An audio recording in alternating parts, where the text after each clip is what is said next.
Hey y'all, happy end of the semester. It's been great getting to work with you guys and getting to see all the different discussion posts and learn a little bit more about you and just your viewpoint on different points in higher ed. So this is the last one, so almost there. Uh, Really looking at where higher ed's going and where I think we can end up. Just the predictive statements that we're looking at. So the first one, emerging priorities. From the admission standpoint, and at least here at Georgia Southwestern, we're really pushing diversity and really reaching out to first generation students. So those are two groups that we are really wanting to get involved and to get in school, because honestly, having a diverse campus is a good thing, because if you don't get outside of your little bubble, you're never going to grow. I know that I've met a lot of really cool people with really different backgrounds just in my time here at Southwestern. One of my best friends in school was from Germany. He was a tennis player here, and I'm planning a trip to go see him soon. So really cool to experience someone else's culture and to learn more about what's out there instead of just what's right here. And really the first generation students too. Education is not a bad thing. And while it may not be for everyone, it doesn't hurt to have. And so you can go out and get an education. You're better prepared to go get a job and to get up. And the more education you have, statistically, the more money you're going to make. So that is definitely not a bad thing.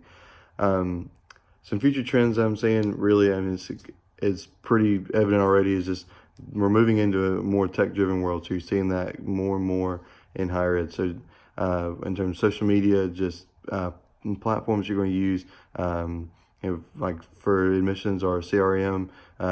We had to implement a new one this year, adding texting with students on that, all kinds of emails, things like that. So really cool.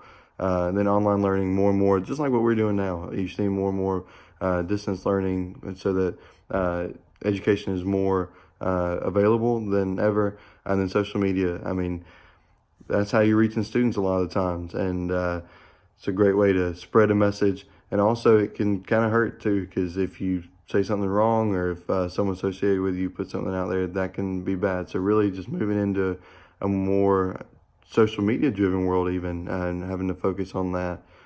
And then the last thing, the new directions.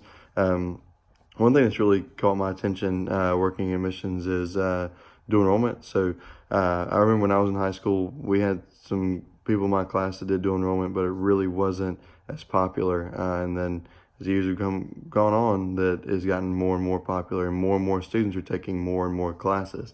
So students are coming in with a year's worth of credits, 2 years. A lot of them are coming out with their AAs already, and so that makes it tough once they get on the campus, because they're jumping right into their major classes, and there's not much we can do for them. So really, a new direction we're going to have to go into is to really find a way to accommodate for these students that are coming in with so many credits already, to make their transition easier, and see what we can do to make their experience overall better, make sure that they are as prepared as they can be, both with their education, personal development, and they're just ready to go out there and to find a job in whatever major they choose to go into, and that they can be a functioning member of society once they graduate, and not have to move back home and live under their parents again. So those are just some things that I thought about and that have caught my attention.